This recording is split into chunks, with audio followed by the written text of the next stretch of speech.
Former Pakistan fast bowler Shoaib Akhtar has announced that he is dissociating himself from the film Rawalpindi Express, which is made on his life.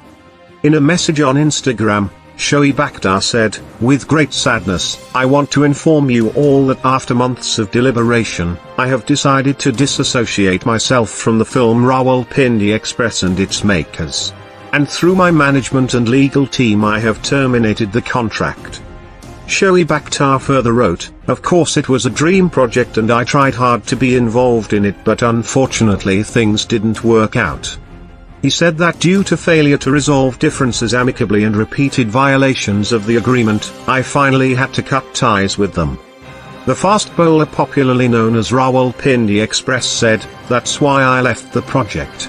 I have fulfilled all the legal requirements on this matter and cancelled the rights given regarding the use of my life story." Shoaib Akhtar warned that strict legal action will be taken if the filmmakers continue with the biopic and use my name or my life story in any way.